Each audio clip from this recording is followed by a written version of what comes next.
Iran, কাতার এবং Kuwait ভারতীয় রাষ্ট্রদূতদের ডেকে পাঠিয়ে কড়া প্রতিক্রিয়া জানায়। কাতার, কুয়েত, পাকিস্তান, বাহরাইন, সৌদি আরব, ইরান, সংযুক্ত আরব আমিরাত, উজবেকিস্তান, তাজিকিস্তান, তুরস্ক, মিশর, Algeria, Azerbaijan, Malaysia, Morocco, Afghanistan, Iraq, Tunisia, Libya, Syria, Sudan, Yemen সহ আরো অনেকগুলো দেশ এর সাথে যুক্ত রয়েছে। কেন নিচ্ছেন? আপনার লাশ যখন রাস্তায় পড়ে থাকবে তখন বিশ্বাস করবেন?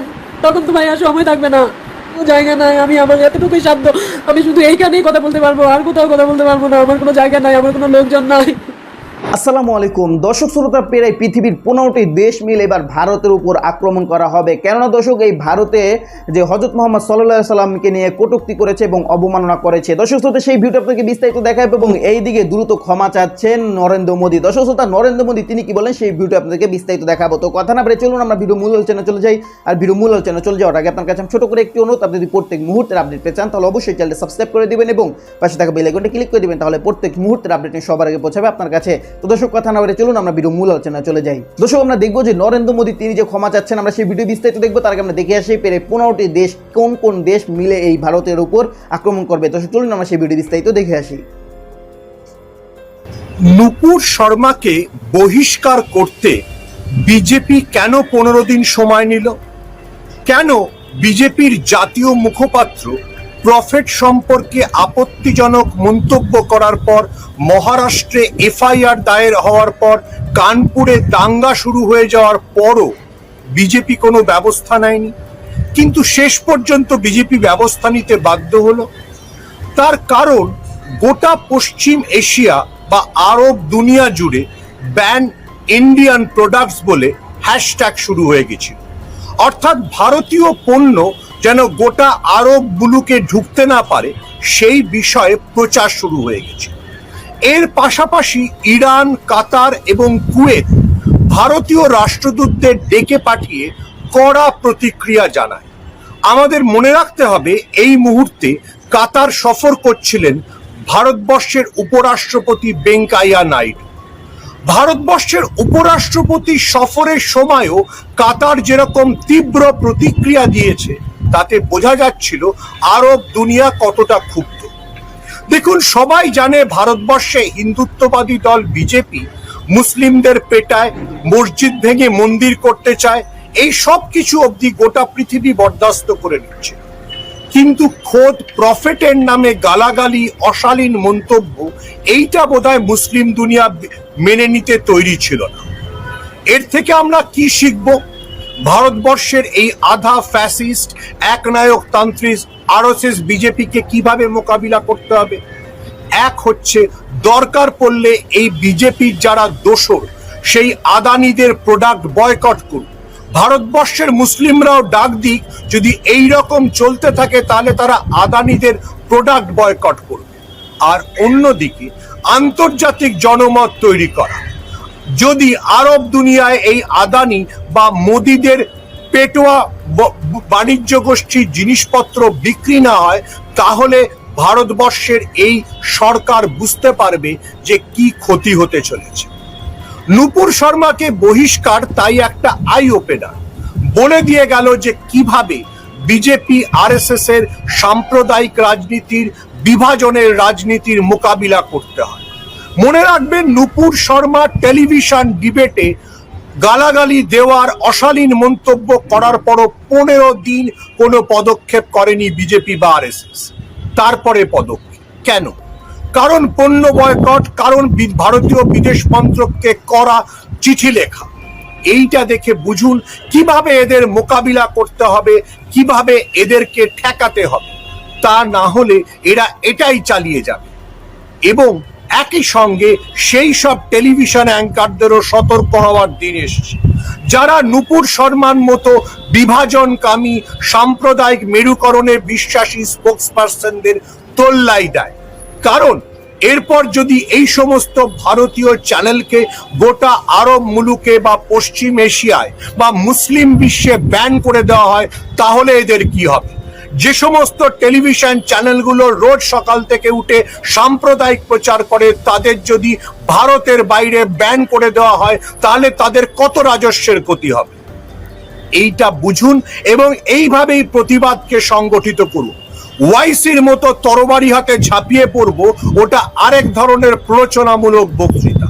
কিন্তু এই যে পণ্য বয়কট করা, এই যে অফিসিয়ালি প্রতিবাদ করা, এটাই ভারতীয় মুসলিমদের। দর্শক আপনারা দেখলেন যে দেশের প্রায় 15টি দেশ মিলে এই ভারতকে কঠিন সতর্কবার্তা দিলেন। তো দর্শক এই ভিডিও দেখে যদি আপনার কোনো মন্তব্য থাকে তাহলে অবশ্যই কমেন্ট বক্সে কমেন্ট করে আপনার মূল্যবান মন্তব্য জানিয়ে দিবেন। তো দর্শক এখন আমরা দেখে আসি যে নরেন্দ্র মোদীকে নিয়ে একটি ভিডিও বিস্তারিত দেখে আসি। 57টি দেশ এখন পর্যন্ত ভারতকে বয়কটের ডাক দিয়েছে। ধীরে ধীরে ভারতের জন্য আন্তর্জাতিক বাজার অন্ধকার হয়ে আসতেছে। দেশগুলোর মধ্যে অন্যতম কাতার, কুয়েত, পাকিস্তান, বাহরাইন, সৌদি আরব, ইরান, সংযুক্ত আরব আমিরাত, উজবেকিস্তান, তাজিকিস্তান, তুরস্ক, মিশর, Algeria, Azerbaijan, Malaysia, Morocco, Afghanistan, Iraq, Tunisia, Libya, Syria, Sudan, Yemen সহ আরও অনেকগুলো দেশ এর সাথে যুক্ত রয়েছে। সব মিলিয়ে 57টি দেশ এর সাথে যুক্ত হয়েছে। সবগুলো দেশই ভারতের পণ্য বয়কটের সিদ্ধান্ত নিয়েছে এবং ভারতের রাষ্ট্রদূতকে ডেকে এর কড়া প্রতিবাদ জানিয়েছে। অবশ্যই বিজেপির সেই তথাকথিত নেত্রী নূপুর তিনি জানালেন ওই অনুষ্ঠানে মহাদেব শিবকে নিয়ে সঞ্চালক বাজে মন্তব্য করার কারণে তিনি মুসলিম ধর্ম নিয়ে এমন বিরূপ মন্তব্য করেছেন। কিন্তু পরে দেখা গেল সঞ্চালক, ওই অনুষ্ঠানের যিনি সঞ্চালক তিনিও একজন হিন্দু, অর্থাৎ ওই অনুষ্ঠানে কোনো মুসলিমদের উপস্থিতি ছিল না। বিজেপি নেত্রী জানালেন যে উদাহরণ দিতে গিয়ে তিনি নবী মুহাম্মদ সাল্লাল্লাহু আলাইহি সাল্লামকে নিয়ে এমন বিরূপ মন্তব্য করেছেন। এখন আমার কথা হলো যে এই অনুষ্ঠানে কোনো মুসলিমের উপস্থিতি ছিল না কিংবা কোনো মুসলিমদের পক্ষ থেকেও এই তথাকথিত বাজে মহিলাকে কোনো প্রশ্ন করেনি, তাহলে কেন আমাদের নবী, আমাদের কলিজার টুকরা, আমাদের অস্তিত্বে আঘাত করলেন ভারতের তথাকথিত বিজেপি নেত্রী? ভারতের বিজেপি এমন একটা রাজনৈতিক দল, এরা সবসময় মুসলিম বিদ্বেষী মন্তব্য করে। এখনো পর্যন্ত অফিসিয়ালি বাংলাদেশ কোনো প্রতিবাদ করেনি। বাংলাদেশ ব্যতীত প্রায় সবগুলি মুসলিম দেশ অফিসিয়ালি প্রতিবাদ জানিয়েছে। ভারত বিরোধী এই যুদ্ধে অনেক ভারতীয়, অনেক হিন্দু ভাইয়েরা মন্তব্য করতেছেন, কমেন্ট করতেছেন। আমাদের এখানে বিভিন্ন নিউজে আমরা দেখতেছি যে ভারতের কিছুই হবে না। তাহলে ওইসব হিন্দু ভাইদেরকে বলতেছি, মুসলিম দেশগুলো যদি আপনাদের পণ্য অর্থাৎ ভারতীয় পণ্য পুরোপুরি ভারতকে বয়কট করে, তাহলে ভারতে মানুষ না খেয়ে মরবে। এটা ভারত, এটা আমেরিকা কিংবা ইউরোপের কোনো দেশ নয়। দারিদ্রতার কারণে প্রতি বছর লক্ষ লক্ষ ভারতীয় নাগরিক যারা তারা আত্মহত্যা করে। তাহলে এত উন্নত দেশ হলে আত্মহত্যা করে কেন? আপনারা অনেক বড় বড় কথা বলেন যে ভারত কিছুই হবে না, মুসলিম দেশগুলো ভারতের এটা করতে পারবে না, ওটা করতে পারবে না। আরে ভাই, এত লাফালাফি করেন কি জন্য? এত লাভ দেন কি জন্য? শুধুমাত্র বয়কটের সিদ্ধান্ত নিয়েছে, ভারতের পায়জামা গরম হয়ে গেছে। ভারতের কোনো না কোনো মন্ত্রী প্রতি মাসে মধ্যপ্রাচ্যের কোনো না কোনো দেশ সফর করেন। এত সফর করেন কি জন্য? 2 দিন পর পর সৌদি আরব সফর করে মুসলিম দেশগুলোকে এটা বোঝায় যে ভারত মুসলিমদের পক্ষে। বাংলাদেশ প্রতিবাদ করে নাই সেটা ভিন্ন কথা, কারণ অনেক রাজনৈতিক সমস্যা থাকতে পারে। তারপরেও মুসলিম বিশ্বের এখনো পর্যন্ত 99% দেশ এর কড়া প্রতিবাদ জানিয়েছে। বিক্ষোভ হয়েছে সারা পৃথিবীর বিভিন্ন দেশে, কারণ নবী মুহাম্মদ সাল্লাল্লাহু আলাইহি সাল্লাম মুসলিমদের কলিজার টুকরা। আপনি যদি আমাকে গালি দেন আমি এটা মেনে নিব, আমার বাবাকে গালি দেন আমি সেটাও মেনে নিব, আমার অস্তিত্বকে গালি দিলে আমি সেটা মেনে নিব না। কারণ আমার অস্তিত্ব, আমার নবী, আমার আল্লাহ সুবহানাহু ওয়া তাআলা, আমার ধর্ম, এই 3টা বিষয় নিয়ে যদি কোনো হিন্দু, যদি কোনো মুসলিমও এই 3টা বিষয় নিয়ে বিরূপ মন্তব্য করে, আমরা তাকে টেনে ছিঁড়ে ফেলতে 1 সেকেন্ডও দ্বিধাবোধ করব না। আপনারা আমাদের ধর্ম ইসলামকে সম্মান করবেন, আমরা আপনাদেরকে মাথায় তুলে রাখব। দর্শক শ্রোতা, আপনারা সম্পূর্ণ ভিডিও দেখলেন। সম্পূর্ণ ভিডিও দেখে যদি আপনার কোনো মন্তব্য থাকে তাহলে অবশ্যই কমেন্ট বক্সে কমেন্ট আপনার মূল্যবান মন্তব্য জানিয়ে দেবেন। তো কথা বলতে বলতে আমরা ভিডিও শেষ পর্যন্ত চলে এসেছি। ভিডিও শেষ করে আপনার কাছে আবারও করছি, আপনি যদি প্রত্যেক মুহূর্তের আপডেট পেয়ে চান তাহলে অবশ্যই চ্যানেল সাবস্ক্রাইব করে দিবেন এবং পাশে থাকা বেল আইকনটি ক্লিক করে দিবেন, তাহলে প্রত্যেক মুহূর্তের আপডেটটি সবার আগে পৌঁছাবে আপনার কাছে। তো দর্শক, ভিডিও এখানে শেষ করছি। সবাই ভালো থাকবেন, সুস্থ থাকবেন, আল্লাহ হাফেজ।